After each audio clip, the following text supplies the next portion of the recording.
যখন জ্যোতিপ্রিয় মল্লিক এসএসকেএমে ছিলেন চিকিৎসার জন্য সবথেকে বেশি সুবিধা পেয়েছেন। ইডির বিশেষ আদালতের পর্যবেক্ষণ। বুধবার ৩রা এপ্রিল বহরমপুরের টেক্সটাইল মোড়ে দলীয় প্রার্থীর সমর্থনে সভায় শুভেন্দু অধিকারী এ প্রসঙ্গে বলেন, সবাই জানে উডবান ওয়ার্ড মানে তৃণমূলের যত অভিযুক্ত চোর ডাকাতের আশ্রয়স্থল। পিজির ডাক্তারবাবুরা, বিশেষ করে সুপার সহ এরা যে অপরাধী সবাই সেটা জানেন। আপনারা জানেন যে মমতা ব্যানার্জির বাড়ির যিনি ডাক্তার তিনি একজন এমএলএ। তিনি ভাইপোর কুকুরকেও ডায়ালিসিস করার জন্য ওখানে নিয়ে গিয়েছিলেন। ডক্টর বিধানচন্দ্র রায় যা যা করে গিয়েছেন তার অধঃপতন ইনিই ঘটিয়ে দিয়েছেন। বহরমপুর মেডিকেল কলেজে যাবেন, দেখবেন রেফার হাসপাতালে পরিণত হয়ে গিয়েছে। একজন নিউরোসার্জেন্ট পারবেন না। প্রধানমন্ত্রীর জনঔষধি যে দোকানের মাধ্যমে জনমুখী যে সমস্ত সুযোগ সুবিধা গোটা দেশ পাচ্ছে, সেই সুযোগ সুবিধা আমরা পাই না। আয়ুষ্মান ভারত গোটা দেশ পাচ্ছে, ৫ লক্ষ টাকা পর্যন্ত চিকিৎসা করার সুযোগ পাচ্ছে গোটা দেশ। ঝাড়খণ্ডে, ইউপিতে সরকার তারাও দিচ্ছে। এদিকে পশ্চিমবঙ্গে আপনি পাবেন না। অগণিত হেলথ সেন্টারে পশ্চিমবঙ্গের সেখানে কারণে সুপার স্পেশালিটি হাসপাতাল তৃণমূলের চোর ডাকাতের সেফ জোন হিসেবে তৈরি করে রেখেছে। কে বলছেন শুভেন্দু অধিকারী, শুনবো। সবাই জানে উডবান ওয়ার্ড মানে তৃণমূলের যত টেন্টেড এবং যত অভিযুক্ত চোর ডাকাতদের আশ্রয়স্থল। এটা সবাই জানে। উডবান ওয়ার্ড বিতর্কিত এবং পিজির ডাক্তারবাবুরা একটা বড় অংশ, বিশেষ করে সুপার সহ এরা যে অপরাধী এটা সবাই জানে। এবং আপনারা জানেন যে মমতা ব্যানার্জির বাড়ির একজন ডাক্তার যিনি এমএলএ, তিনি ভাইপোর কুকুরকে পর্যন্ত ডায়ালিসিস করতে ওখানে নিয়ে গেছিলেন। ডক্টর বিধানচন্দ্র রায় যা যা করে দিয়ে গেছিলেন তার অধঃপতন ইনি ঘটিয়ে দিয়ে গেছেন। আপনি বহরমপুর মেডিকেল কলেজে যাবেন, এগুলো হচ্ছে রেফার হয়ে গেছে, রেফার হসপিটালে পরিণত হয়েছে। একটা নিউরো সার্জন পাবেন না। প্রধানমন্ত্রী জনঔষধি দোকানের মাধ্যমে যে সুযোগ সুবিধা গোটা দেশ পাচ্ছে, সে সুযোগ আমরা পাই না। আয়ুষ্মান ভারত গোটা দেশ পাচ্ছে, ৫ লক্ষ টাকা পর্যন্ত চিকিৎসার সুযোগ গোটা দেশ পাচ্ছে। ঝাড়খণ্ডে ইউপিএ সরকার তারাও দিচ্ছে, পশ্চিমবঙ্গে আপনি পাবেন না। স্বাস্থ্য সাথীর ভুয়া কার্ড বহরমপুরে যে কোনো নার্সিংহোমে নিয়ে গেলে নেয় না, বলে ক্যাশ না কার্ড। যদি কার্ড বলেন ডাক্তারবাবু নেই, বেড নেই, ওটি ফাঁকা নেই।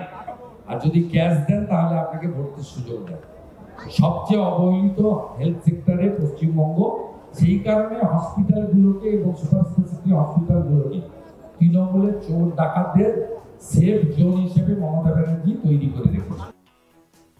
মঙ্গলবার সাংবাদিক সম্মেলনে বুধবার বিজেপির সভার শুভেন্দু অধিকারী আসার প্রসঙ্গে অধীর চৌধুরী বলেন যে গিরগিটির মতো রং পরিবর্তন করে, আমাকে হারাতে না পারলে রাজনীতি ছেড়ে দেবে বলেছিল। এই প্রসঙ্গে শুভেন্দু অধিকারীর প্রতিক্রিয়া, আমি এসেছিলাম বলেই 4 লক্ষ মার্জিন 78,000-এ নেমে গিয়েছে। আমি এসেছিলাম বলেই ওরকম পচা মাল দাঁড়িয়েছিল তৃণমূল থেকে। কান্দির একটা পচা মাল। ডাকাত বলে 2 ভাইকে 2 ডাকাত যাচ্ছে, আর ওই পচা মালটা মাত্র 78,000-এ হেরেছিল আমার সৌজন্যে। New the lead, Rejinagar lead সহ মোট 4টি বিধানসভায় লিড। 2 জায়গায় ভোটের লিডে অধীর চৌধুরী জিতেছে। এবারে আমি নেই, মালদা মুর্শিদাবাদে তৃণমূল নিশ্চিহ্ন হবে। আপনি শুধু মিলিয়ে নেবেন ভোটের দিন। আপনার সঙ্গে 4 তারিখে বিকালবেলায় কথা হবে। কি বলছেন শুভেন্দু অধিকারী, শুনবো। আমি এসেছিলাম বলে তো 4 লক্ষ মার্জিন 78,000-এ নেমে গেছিল। আমি এসেছিলাম বলে এরকম একটা পচা মাল দাঁড়িয়েছিল তৃণমূল থেকে। গান্ধীর একটা পচা মাল। ডাকাত বলে 2 ভাই পেল, যে 2 ডাকাত যাচ্ছে। 2 ভাইকে দেখলেই বলে ওই পচা মালটা মাত্র 78,000-এ হেরেছিল। এটা আমার সৌজন্যে। Nowda lead, Rejinagar lead, Beldanga lead, Bharatpur lead, Baroa lead, 2 জায়গার ভোটে তো অধীর চৌধুরী জিতেছে। এখানে পুরোহিত যিনি দাঁড়িয়েছিলেন তৎকালীন বিজেপির প্রার্থী, সম্মানীয় ব্যক্তি, তিনি কার্যত স্লো চলছিলেন।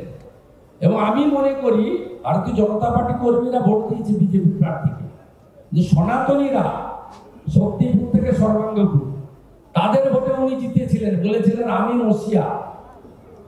এখানে তৃণমূলের যে গুন্ডারা আছে, মান্নান হোসেন ছেলে, ওটা অধীর চৌধুরীর ভাষায় বলি, মান্নান সাহেবের ছেলেরা যারা গুন্ডারা আছে তাদেরকে আমি উঠে দেব।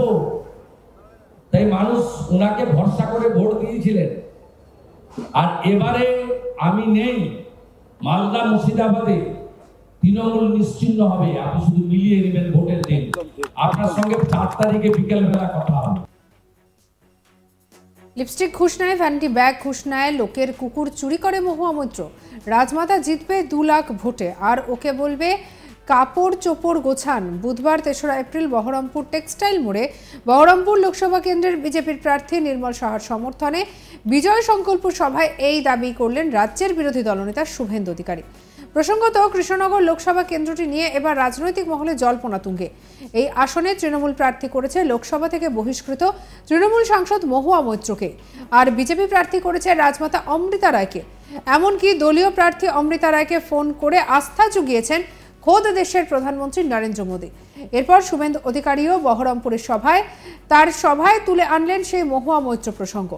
মহুয়া মৈত্রের বিরুদ্ধে লিপস্টিক ঘুষ নেওয়া, ভ্যানিটি ব্যাগ ঘুষ নেওয়ার মতো অভিযোগ তুলে ফের মনে করিয়ে দেন লোকসভায় ঘুষ নিয়ে প্রশ্ন তোলার বিষয়টি। কি বলেছেন শুভেন্দু অধিকারী, শুনবো।